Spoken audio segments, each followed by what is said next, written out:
First of all, I'd like to appreciate the organizers of this presentation on COVID management, especially at the general practice level. And I'd like to commence my presentation. Um,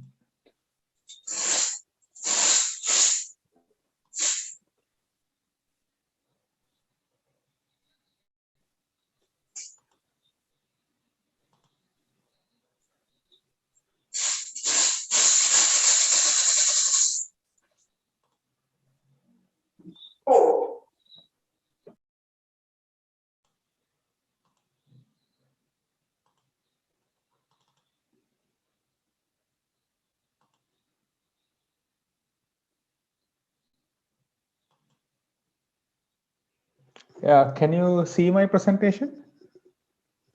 Yes, sir. It's clear. Yeah. Okay. Thank you Yes, so we much. can see. Yeah. So today I'm going to discuss about the COVID in general practice. So basically, we know COVID-19 is an emerging situation and it is a rapidly evolving situation. So it is a very dynamic disease, and you know that initially about 1 year back there was a this coronavirus came to the world, and then now we have at least more than 10 mutations, predominantly the alpha mutation or alpha variant, then we have beta variant and gamma and delta. If I tell by the countries of origin, at the moment in our country, we have predominantly UK variant, which is the alpha variant, and we are much more concerned about the delta variant, which is also known as the Indian variant, and their symptomatology as well as their clinical behavior, the disease progression, and everything is quite different. I mean, now we can see our patients' severity, our prognosis of our patients are far more worse than the previous first and second wave. So it is an emerging situation and it is rapidly evolving. So therefore, I think everybody, especially who are interested in COVID, should be updated very frequently, read about their recent publications. So today I'll be discussing about the overview of the disease and discuss about disease categories. And I'll be discussing about therapeutic management as well as do's and don'ts of COVID. And then I'll discuss briefly about the post-COVID syndromes. So it is again, as a scientific community, I think we should be aware that there's a massive amount of information coming in forms of newspaper alerts, social media alerts, and some press releases, maybe as journals, manuscripts. There are various forms of publications. So whenever there's a publication or information, and you should classify this information whether it is a scientific information or not, because that you know there are there's a tsunami of misinformation as well as disinformation circulating among our society. So which as scientific community, as doctors community, I think we should have access to correct information, as well as we should always kind of identify the misinformation and disinformation should not be guided by these informations.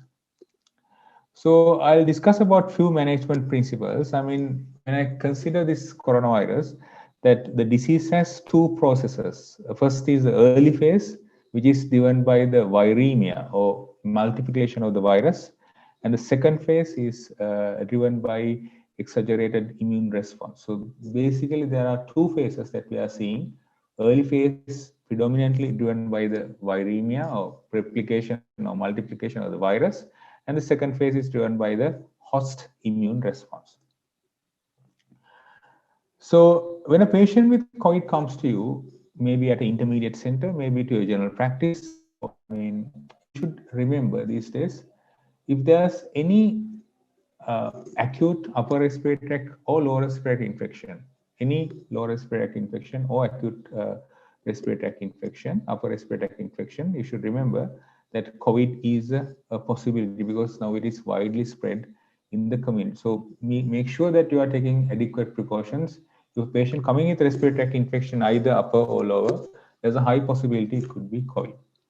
So when a patient with COVID comes to you, the first and most important finding is that you should identify the onset of symptoms.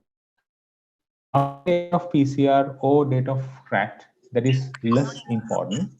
The most important thing is to identify the onset of symptoms. So that is your day one. So if the patient develop fever, the day one of fever is the onset of symptoms. And if the patient develop cough, the day one of cough is your day one of the disease. If the patient develop lack of smell or any breathlessness, any symptom, you should remember that that is your first day. That is very important because our disease progresses from day one of the symptoms. It is not from the day one of, not from the date of PCR or date of RAT. So that is immaterial, right? And number two is whenever patient comes with these features of respiratory tract infection, you have to ask for these red flag symptoms. So if these symptoms are there, you should flag them and you might have to refer this patient for further care or need further evaluation. The first is breathlessness. If the patient is telling you he's breathless at rest or on minimum exertion, then that means that you have to be bit worried about this patient. The next is if the patient is complaining of chest paining, either chest pain at rest or if the chest pain is worsening with exertion, again, there is a red flag symptom, either pleuritic type chest pain or anginal type chest pain. We are a bit worried about this case. And then the faintishness. If it is a postural faintishness or exertional faintishness, whatever, it is a red flag symptom that you should be worried about, as this can lead to a progressive disease. And when you examine the patient, the respiratory rate is very important. If it is more than 30, we know that patient is having tachypnea, that is having a moderate disease. Saturation at rest is very important. In a normal person, saturation should be more than 96. And if the saturation rate is less than 94, you are a bit worried about this patient, as this patient can go into moderate to severe disease. And if the patient is, I think, at your initial intermediate care level, it's very important when you're assessing a patient. If the patient's saturation is more than 96 at rest, and if the patient can walk and stand unaided, in that case, you should go for this post-exertion desaturation test. So that is, you ask the patient to walk for about 2 minutes, and then check the saturation again. And if the saturation drops more than 4% from the baseline, that is a high risk situation that patient can progress rapidly to the moderate or severe disease. Again, remember to auscultate the lungs and listen for rhonchi and crepitations, and also assess the blood pressure and pulse rate. So this is your post-exertional test that we commonly do in our patients. So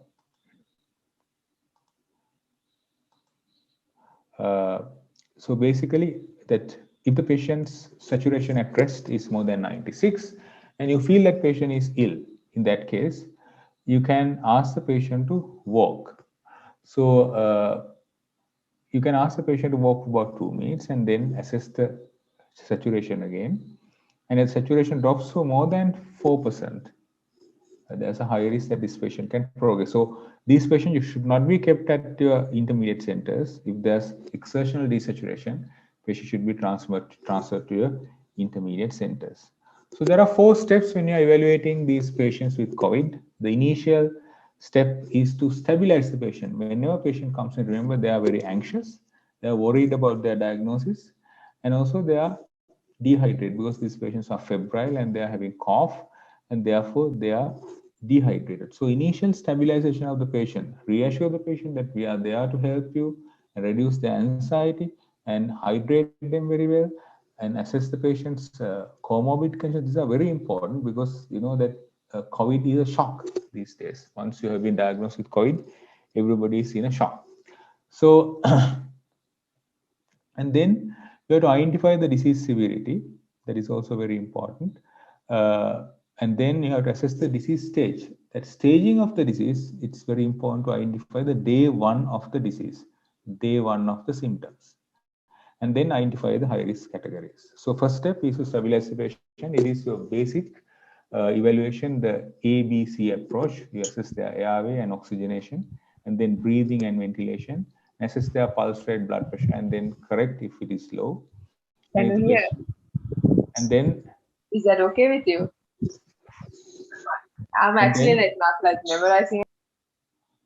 Yeah, and then actually we have to assess this patient's mental status. I mean, whether the patients are confused, disoriented, because sometimes with COVID that you might see these patients, some patients are disoriented and confused.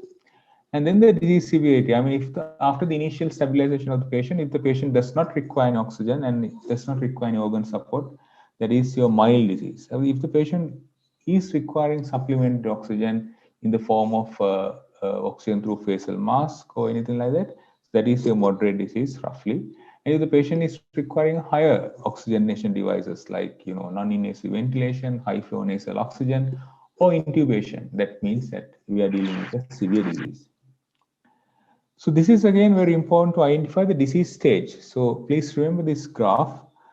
Your day 1 is the date of symptom onset. It is not the PCR date or RAT date. And then up to about 5 to 7 days, you have your viremic phase, right? So during a virus, that is your stage 1 disease. First week is your stage 1 disease. That is your viremic phase. How do you recognize this? Patients having respiratory symptoms, they might have fever, and laboratory wise, if you do the full blood count, their lymphocyte counts are extremely low, less than 1,000 most of the time. So we use a parameter like neutrophil to lymphocyte ratio. If that ratio is more than 10, that is evidence of viremic phase or stage 1 of the disease.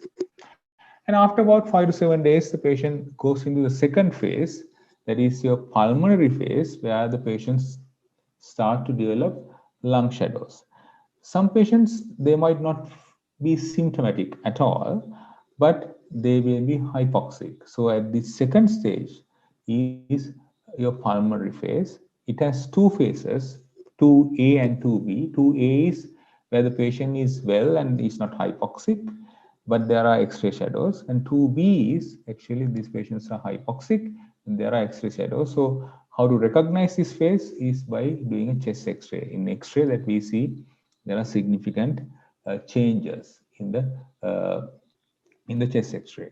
And your late stage or stage 3 is after about 10 to 14 days, that is your third week, is your hyperimmune phase, so host response or immune phase, where we know this phase by doing the CRP levels, viewing the cardiac biomarkers, and then we evaluate this patient. So when we consider these three phases, that is very important. And if you do this, assess the severity of these patients, remember their severity is gradually goes up.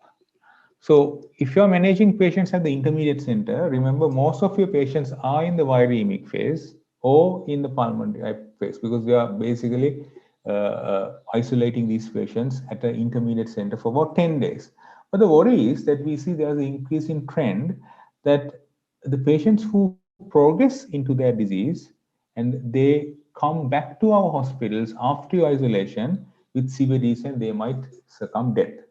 So for example, that if you assess their survivability, that is the mortality, in the phase 1 and phase 2, their mortality is normal, that is all right, but they go into their mortality or this severe disease at stage 3, that is after 14 to 21 days. So, I mean, even though you are isolating these patients for the first 10 days, right, the patient's severe stage comes later at the stage 3. So therefore, it's very important when you are discharging these patients. I mean, during a period, most of the time that you can identify the patients who are progressing, you have to check their saturation at rest. And if the rest saturation is normal, do the walk test and see the saturation. So daily monitoring of the high risk group is very important, and is especially when you're discharging these patients, remember that it is 14 days or 10 days complete, they're going to discharge. Don't do that. Please assess these patients, because these patients can come back to hospital and they can die in the hospital at the stage 3 or late phase of the disease.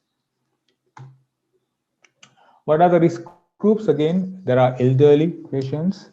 Age is a risk factor, but remember that these days we are seeing a lot of young patients, but still the mortality is high among elderly people. And comorbid conditions, any comorbidity, diabetes and obesity are the commonest comorbid conditions.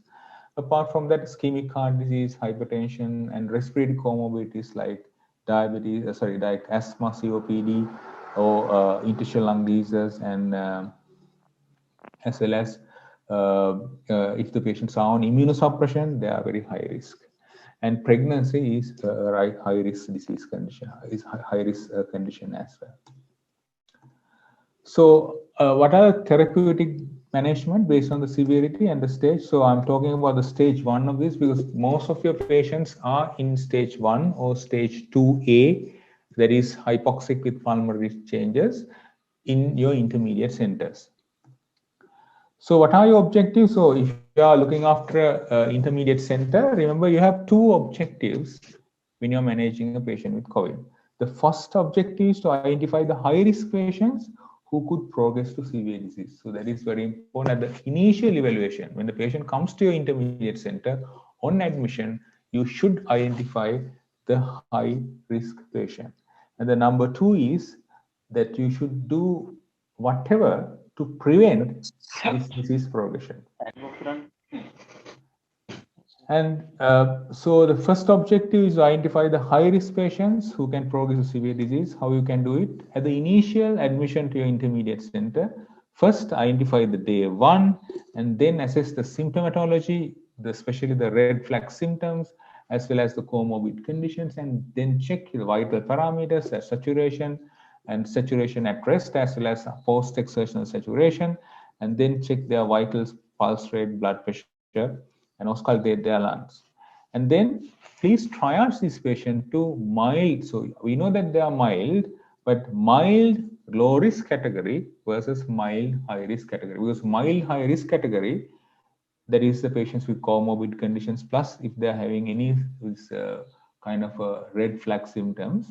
So these patients need quite frequent monitoring. So what are the interventions that to prevent disease progression? Well, first of all, I mean, you should do not harm these patients. Remember, these patients are at a viremic phase. These viruses are replicating very rapidly in the initial week or so. And in the second week, again, there's some replication going on and the host immune develops. So therefore, during the initial stage of the disease, that you should avoid all the supplementary medicines which contain steroids and alcohol. So, for example, in my experience, that I know that there are several preparations that they are giving at this early stage to saying that it is boosting immunity, but it contains steroid as well as alcohol, which definitely harm their immune response. So they will progress very rapidly. And also the number 2 is that you should avoid dehydration, and you should at least ask the patient to take 2 liters of water if there are no renal impairment or any cardiac failure. Avoid dehydration at any cost on these patients. And then avoid exhaustion.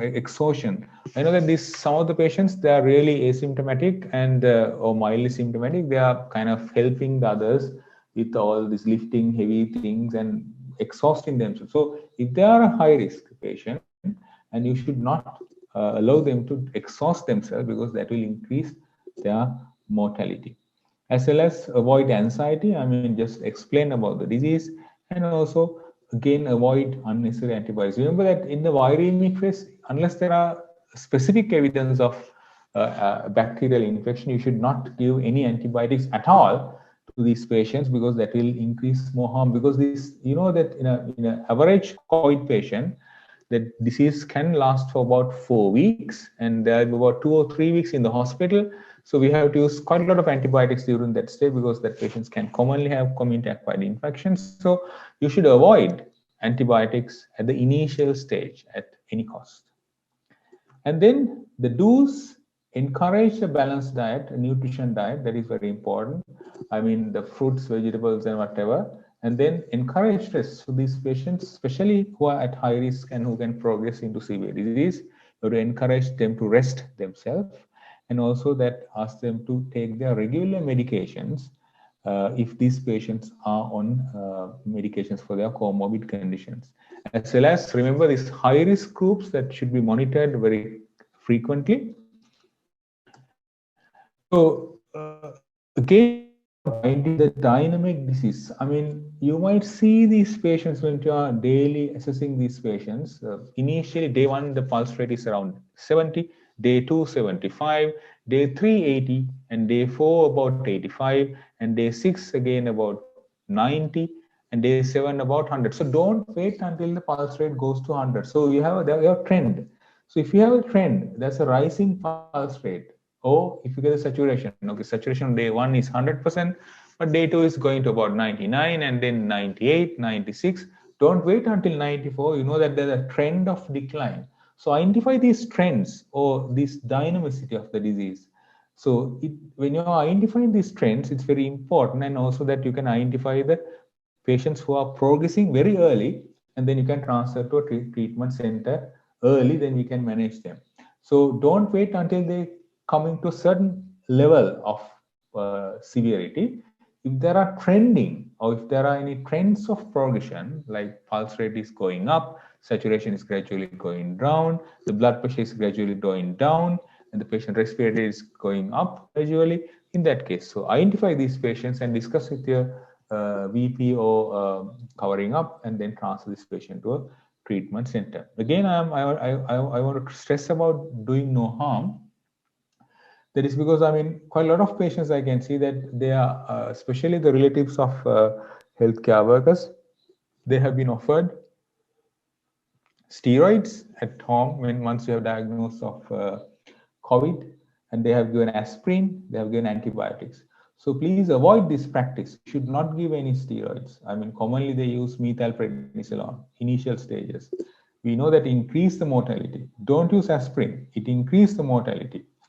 And also that don't use antibiotic unnecessarily. So several do not do's and several do's in these patients. And again, that I'm sure that you will be working in intermediate centers as well as in treatment centers, that if you're on intermediate center, when you're transferring patient to a treatment center, there is escalation of therapy. So when you're escalating the therapy, remember that you should clearly document the date of the symptom onset, because we are considering all the drugs based on their disease stage.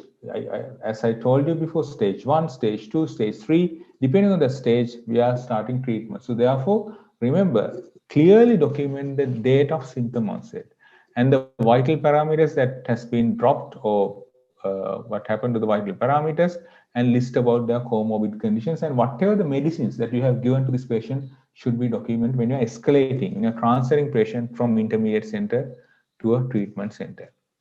Again, when you're stepping down, I'm sure there are certain medical officers working in these treatment centers too. Again, when you're stepping down the patients, remember that please include the date of the disease and duration of therapies that we have used. For example, if you have used dexamethasone, you have to mention that how many days that we have used dexamethasone.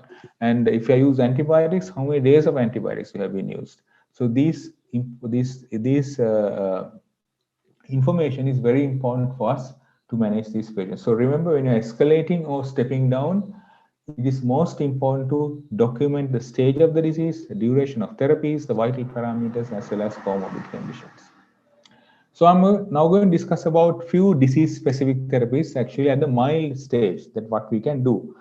But most of the therapies actually we do not have in Sri Lanka. But I'd like to tell you this monoclonal antibody, Casirivimab plus Imdevimab combination has been approved in Sri Lanka. So it will be available very soon.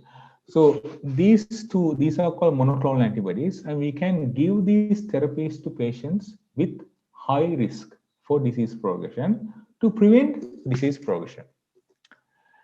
So there's no point of giving these antibodies when their diseases progress to severe or moderate stage. So whenever at the early stage, you can give them, and then that will prevent the disease progression. And again, there's antivirals, remdesivir, we can use in high-risk groups, but we don't have any antivirals for the time being. And remember, steroids are really harmful. Dexamethasone is harmful at this stage. So do not give dexamethasone or any steroid unless the patient is hypoxic. Again, doing so many laboratory tests are not indicated in this group. I mean, if there's any clearly bacterial pathology, or if you're suspecting something else, you might do a blood test or two. But again, doing blood test frequently at this stage is not essential. And also, there's no place for aspirin or clopidogrel at this stage to prevent thrombosis. And we know that by initiating these drugs can do more harm. And again, I must tell you that we are using quite a lot of vitamin C, vitamin D, and zinc. In most of the patients with COVID, everybody, they love to use these vitamins. Remember, especially for the vitamin C and vitamin zinc, again, all these three vitamins, we don't have clinical trial data. And vitamin C and zinc, basically now we know that there's insufficient data to recommend them. So most of the centers now, they're not recommending vitamin C and zinc supplementation for these patients. I mean, you can use it, but not in high doses. Commonly, we see some of the patients with COVID, and they are going into metabolic acidosis.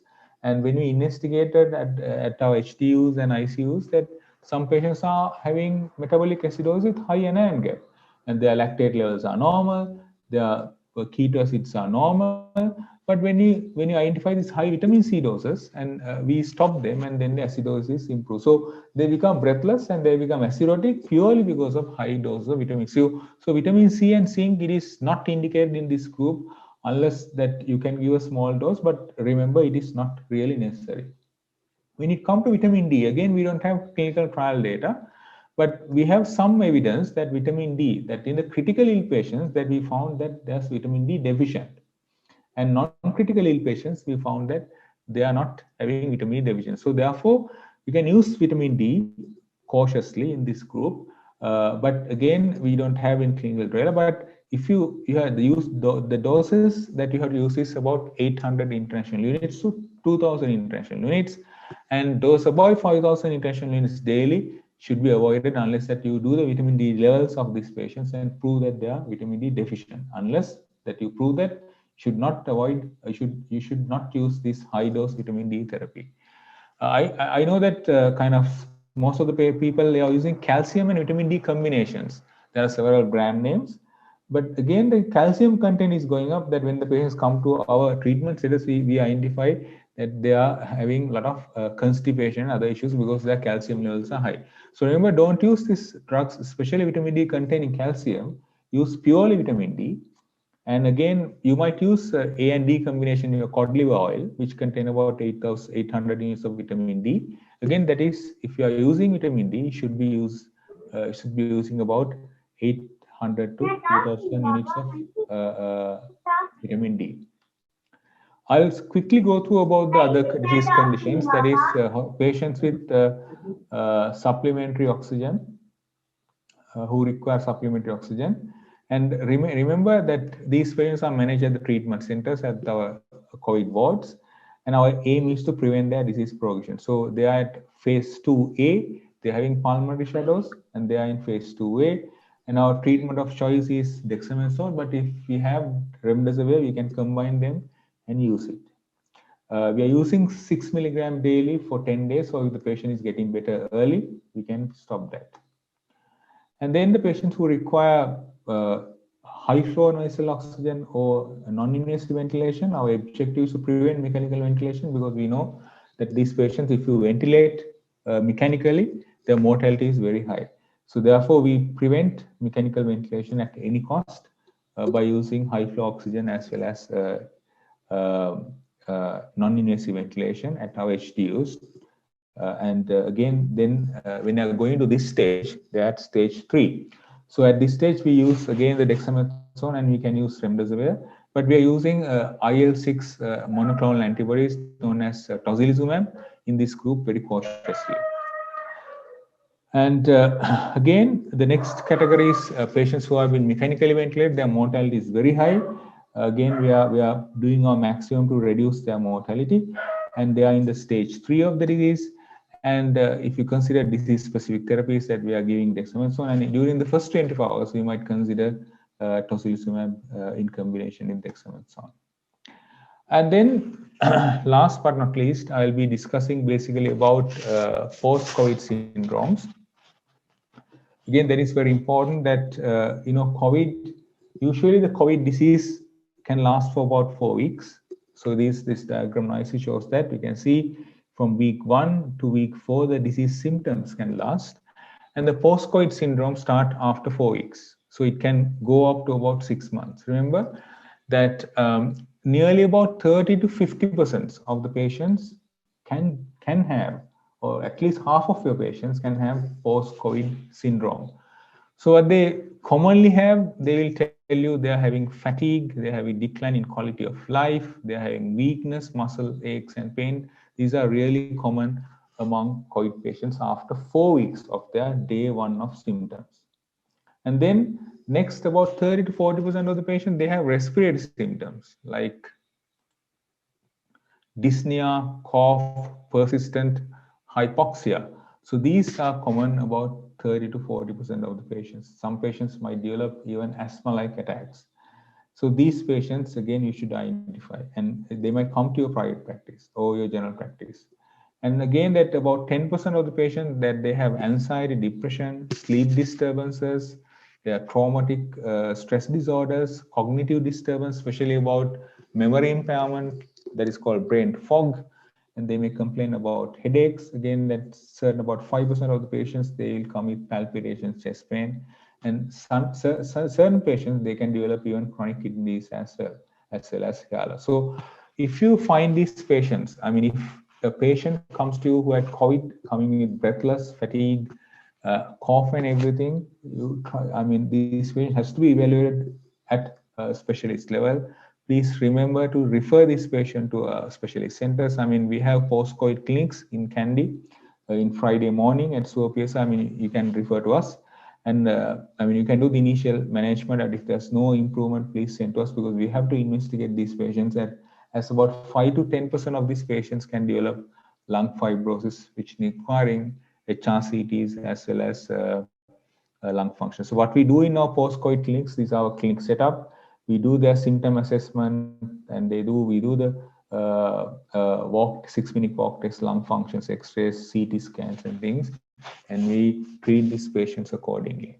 So remember, if you have a patient who had COVID and in the past and now coming with symptoms, you can evaluate this patient and you can try to do the basic management. If not responding, please do refer to our specialist clinic and at Kandy.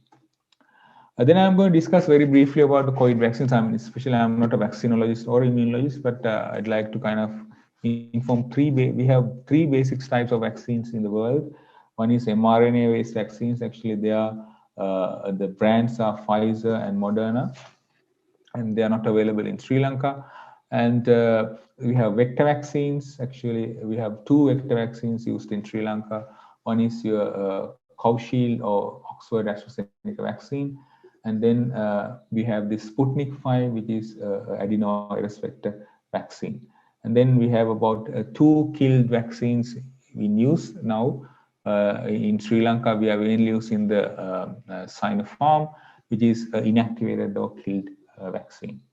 And there are a few myths about the vaccine. I think all these vaccines are kind of efficacious, especially to prevent severe disease, and might not kind of prevent you getting the disease, but at least it will prevent you getting severe disease. So whenever there's an opportunity to get the vaccine, so you should encourage your relatives as well as your colleagues to get the vaccine if it is available. And I'd like to thank again for the organizers and for giving me this opportunity. And I'd like to answer if there are any questions. Thank you so much.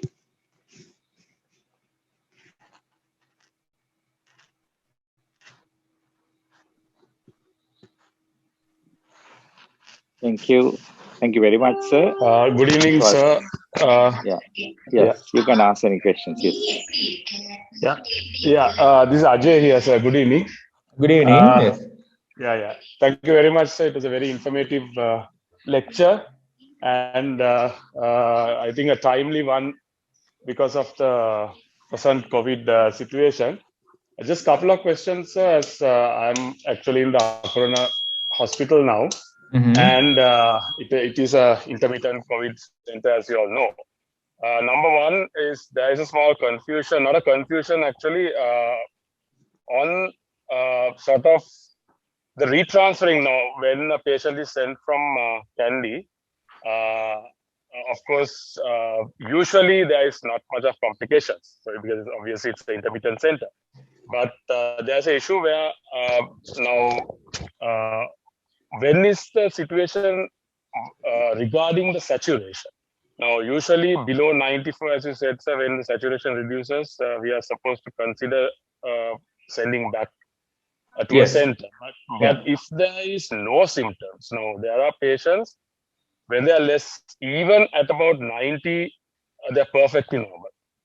So can you explain, sir, how do we go about in that type of situation? Yeah, I mean, as you all know, I mean, we are using this late term about happy hypoxia. So if the patient saturation is less than 94, there's no doubt, irrespective of their work of breathing, that is, whether they're tachypneic or not, I think you should transfer this patient back to the treatment centers for the management if they're hypoxic at all. I mean, certain patients, you know, that with COPD and certain patients with obesity, hypoventilation syndrome, that they can tolerate hypoxia. They might be hypoxic as their baseline, but still that has to be evaluated by a specialist and documented in the notes. And if it is not documented like that in your transforms, and if the patients are hypoxic, the saturation is less than 94, irrespective of their work of breathing, should be transferred back to treatment centers. And then if the patient, even though the saturation is more than 94, if you walk these patients and for 2 minutes, and if the saturation drops for more than 4% after a brief walk for about 2 minutes, again, these patients has to be evaluated and had be kept at the treatment centers, not in intermediate centers. So remember that if the saturation is less than 94 at any cost, even they're dyspneic or not, or if their post-exertion saturation drops for more than 4%, in that case, you have to consider transferring this patient to treatment centers. Okay, sir. Thank you very much. And you said, sir, the discharge of a COVID patient, usually we discharge around the 10th day. So is it considered rat positive 10th day or the first symptom 10th day? Yeah. There is a big confusion among treating physicians with community physicians. So community physicians, actually, I mean, your epidemiologists, they will tell you, I mean, you have to keep the patient from from rat positive day to day 10. But as treating physicians, it is important that you should keep the patient from day 1 of the symptom onset to day 10. But there's a huge confusion. So if you ask from an epidemiologist, he will ask you to keep the patient from PCR positive day to day 10. If you ask there's ongoing argument, but the more rational way is that you have to consider discharging these patients from symptom onset to day 1. And if there are no symptoms, asymptomatic, that of course you can use the PCR positive date and then 10 days. So there's a confusion and it is not sorted, but I think it is more rational if you get the symptom onset date. So in Kandy, you practice the symptom onset date, no, sir? Is it? Yeah, in Kandy we use the symptom onset, but still I think there's huge pressure coming from the epidemiologist. And then after that, sir, 4 days is enough at home after they get out? So that is basically, I mean, to identify these patients who are keeping in the intermediate centers, basically for 10 days, and that is 4 days at the home, and that is they're making this point epidemiology point of view. That means that you are preventing the disease spreading. But if you can consider the disease severity, I mean, it comes after 14 days usually. So we have quite a lot of patients who have been discharged from the intermediate centers. They come in day 20 and things like that with severe symptoms, and sometimes they succumb death. That is because that their severity increases after day 14. But this remember this, they are keeping for 10 days from their PCR positive or symptom onset. That is just to prevent the disease spread. I mean, I don't see that there's no significant kind of, there is some value from clinical point of view. But again, that patients can go into severe disease after 14 days. So when you're discharging these patients, especially the high risk groups who are having diabetes, obesity, and other comorbid conditions, at discharge, remember, keep on assessing their symptom levels as well as their saturation levels, pulse, blood pressure, because that you might get some clue that this patient might progress after day 40. And also just thoroughly inform these patients. Don't wait at your home if you are feeling breathless, if you're having chest pain, and if you're having any faintishness, please come back to the hospital. Don't wait until the last stage, because the disease can go into the severe stage after 2 weeks. That message has to be given to the patients. Thank you so much, sir. Thank you very much. Yeah. Yes, thank you. So there are some questions in the chat box, sir. If patients come with respiratory symptoms after 14 days, how can we manage an as OPD patient? So you mean, I mean that the COVID positive patient comes after 14 days with symptoms. So how can we manage? Yeah, so I mean, I think that we are talking about basically, again, that you have to keep this staging of the disease in your mind. If the patient had COVID positive on day 1, then patient coming with cough to you at day 14. Okay, the patient has spent about 10 days in the quarantine center or your intermediate center without any symptoms, but now the patient is having symptoms. So again, your day 1 of the symptom is matters. So if the patient developed day 1, that is 10 days after the PCR, still that patient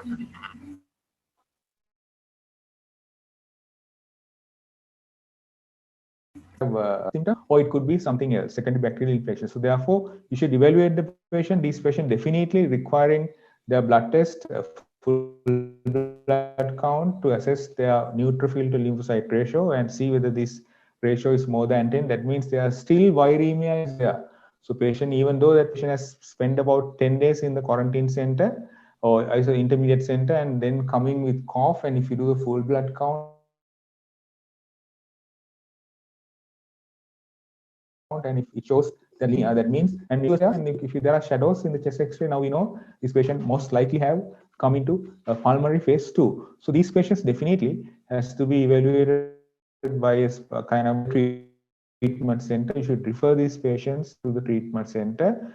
But when it comes to you, evaluate full blood counts and chest X-ray and see whether there are any abnormalities like that. In nature, simple cough. Thank you, sir. Good afternoon. Any other questions? Good afternoon, sir. Good afternoon. Sir, following COVID infection, 1 month later, is this compulsory to get the COVID vaccine? Yeah, again, especially with diabetic and other non-communicable diseases and elderly people. Yeah, so these are the high risk groups, and so once you get COVID, remember you should wait for your full recovery, and from the full recovery you can, after 2 weeks from full recovery or about 4 to 8 weeks from your day 1 of the disease, you are eligible to get the vaccine. And what I do recommend is, even though you had COVID and if you are a high risk patient, I do recommend vaccine still, because we see quite a lot of variants of COVID variants, or what do you call this, alpha, delta, these side of variants are there. So you get a protection from these variants once you vaccine, because you might be infected with the one variant and therefore you might not have any significant benefit from the other variants. So most of these vaccines are developed for this S protein. There are a single variant known as variant of concern, that is your Delta variant or the Indian variant. We are not very sure whether the vaccines are effective with that particular group, but still, all the other variants can be managed with this, can be prevented with this vaccine. So therefore, vaccination even after COVID is useful. And also, I mean, if you ask from me, what is my recommendation? Okay, sir. Thank you. So is it it doesn't matter what the type of vaccine, no? Yeah, so we have three types, you know, the killed vaccine as well as the vector vaccines and the mRNA vaccines. There are, what I would recommend is any vaccine, because any vaccine will give some protection. I mean, you should not wait for the best vaccines in the world. I mean, you know, the Pfizer and Moderna, these are kind of very good vaccines, but these vaccines might not be available because there's a huge competition in the world. So it is important to get some protection or some immunity. So therefore, it is important to get whatever the vaccine available with us. Good evening, sir.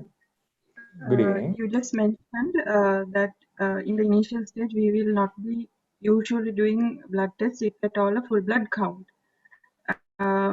If incidentally the patient presents with reports like ESR, CRP, UFR, are there any indicators that would increase the suspicion of the disease? Yeah. So, I mean, as I tell you, I mean, if you have a full blood count, yes, I mean, you should not do routinely, but if you have a full blood count, you always look at the neutrophil to lymphocyte ratio.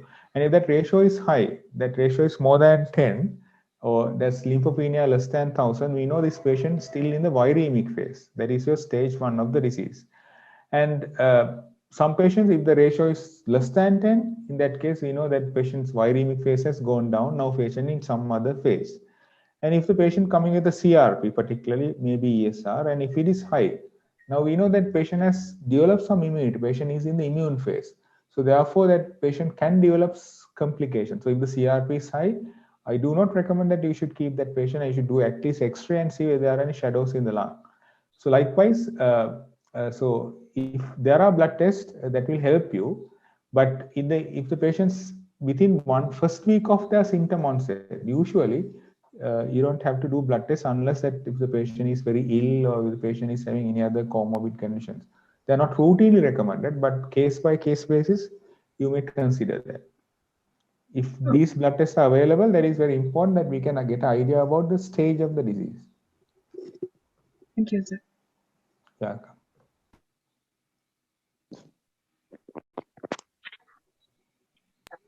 Yes, I got one question from the membership, and then because now there are a lot of doctors in vaccination centers now, they have to answer some of the questions.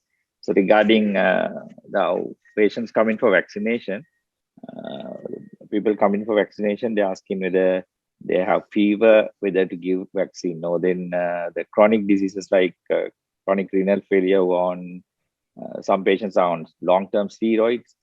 So whether it is recommended to give the vaccine at vaccine centers now.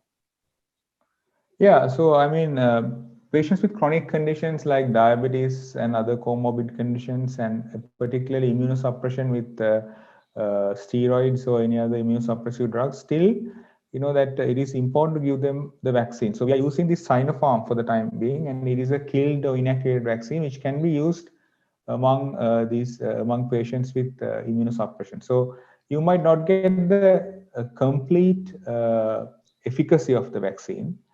That means that if the vaccine protects you about 70% from the COVID in a normal patient, they might not get that. They might not get that 70%, but they might get some protection because of the vaccine. So therefore, it is important to vaccinate them. And again, that if the patients actually, if they are on kind of immunosuppressions, still the vaccination will get some benefit.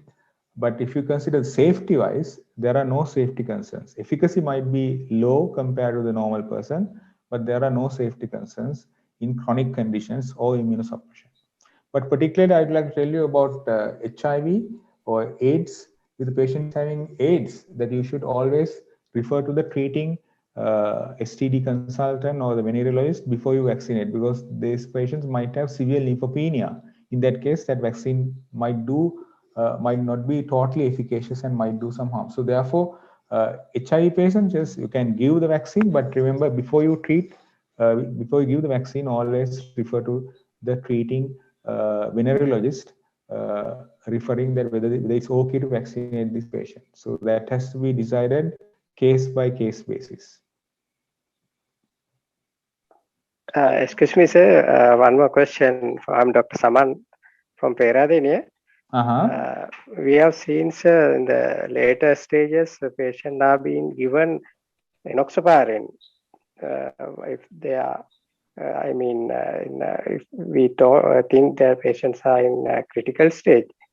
You have not mentioned about enoxaparin. Is there any place for enoxaparin? Yeah, so I haven't mentioned because I didn't want to confuse you, because once the patients are hypoxic, that when they're hypoxic, you should use enoxaparin as a prophylaxis. That is called thromboembolic prophylaxis. So when the patients are hypoxic only, that means when the patient come to moderate to severe disease, we are giving thromboprophylaxis with enoxaparin prophylactic dose, that is 40 milligram daily. But if the patient is going into a stage rapidly deteriorate with hypoxia, and patient is you can't explain this hypoxia and you can't do a CTPA to identify pulmonary embolism, in that case, you can do the D-dimer levels, and if the D-dimer levels are more than 1000, you can go into therapeutic dose of enoxaparin. But this is basically critical ill patients who are hypoxic, and you should consider starting enoxaparin as a prophylaxis dose. And again, if the patients are rapidly deteriorating without any evidence of thrombosis, but you are suspecting a thrombosis and the D-dimers are rapidly rising, in that case, you can convert to a therapeutic dose of enoxaparin. Yes. But these anticoagulations or antiplatelets at the basic level, at the mild disease, there's no benefit and it will do more harm. Thank you, sir.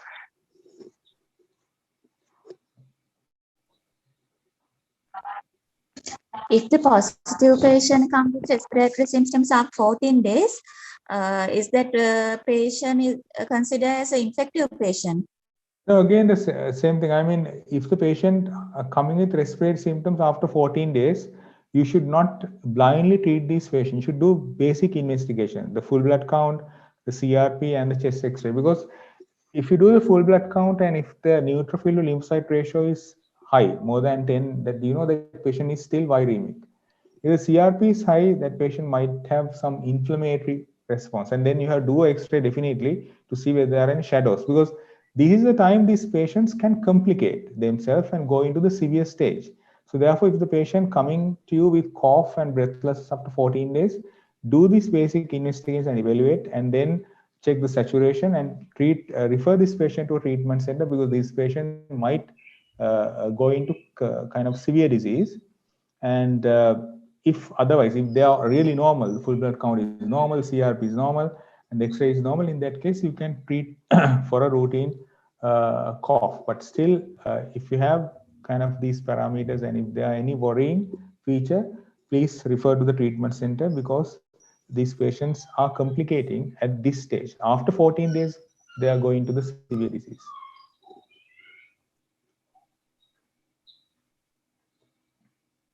Excuse me, I'm Dr. Jesire, and pediatrician Mohammed Castle, and for delivering this lecture. At the same time, I just wonder whether there are so many places we can obtain epidemiological advices with regard to management and follow-up of the COVID patients. But are there any place, we can obtain some medical advice? I mean, there's a central road or any advisory, any point of advice for medical advices for the COVID, as far as COVID patients management is concerned at the moment?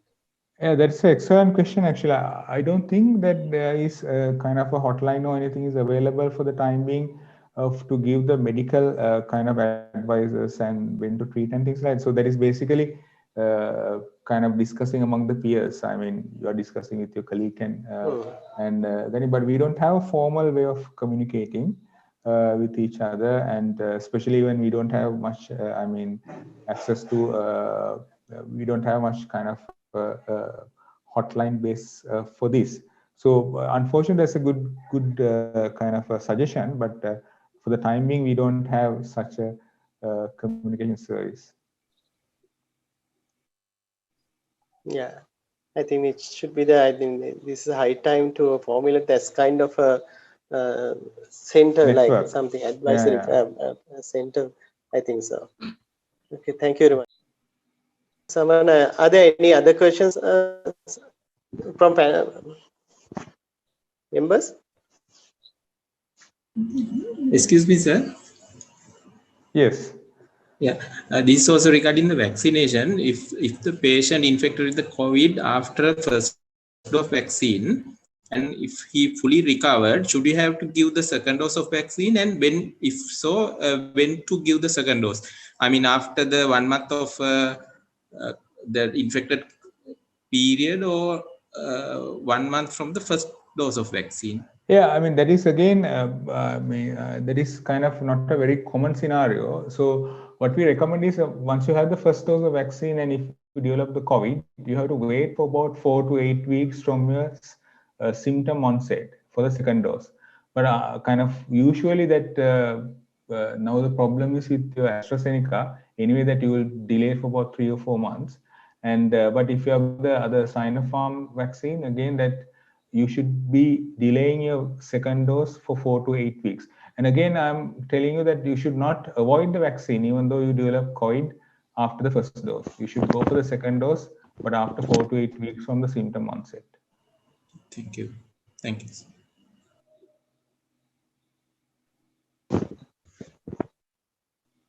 There's so only one question from the panel. I think they're asking whether for mild symptoms, what do you recommend? Because people used to give, you said no, not to give antibiotics at the beginning, but yeah, so symptomatic management is the most important. If the patient is having fever, you can consider paracetamol.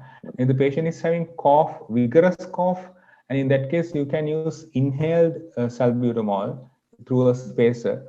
Sometimes if the patient is having kind of a bronchospasms like wheezing, you might use an inhaled steroid like budesonide formoterol or salmeterol fluticasone combination, but you should not be using systemic steroids. So if the vigorous cough, so in that case, if the patient is having, some patient might have severe cough with cough syncope and things like that, in that case, you might have to kind of do cough suppressants as well. So if the patients have kind of significant symptoms, try to control the symptoms.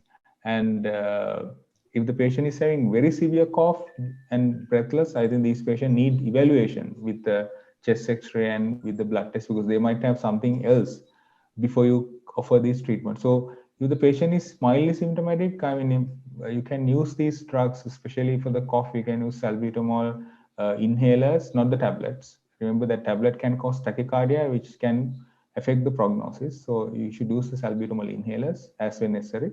But if the patient is having vigorous cough, severe cough, do at least a chest X-ray and basic blood test before you go for further therapies with kind of antibiotics or inhaled steroids.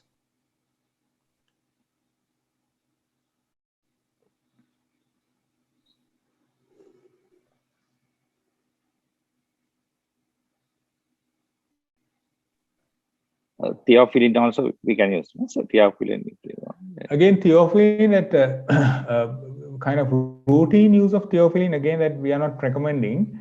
One thing is actually that we do see a lot of combinations of theophylline and macrolides. I mean, the patients are on theophylline and they are giving azithromycin or clarithromycin and as antibiotic, and they come with severe tachycardia and vomiting. So we see quite cases like that. So we see there's one patient came with anaphylaxis who was given some, some traditional therapy at the intermediate center, given some candle or something like that, developed anaphylaxis and came to our ward.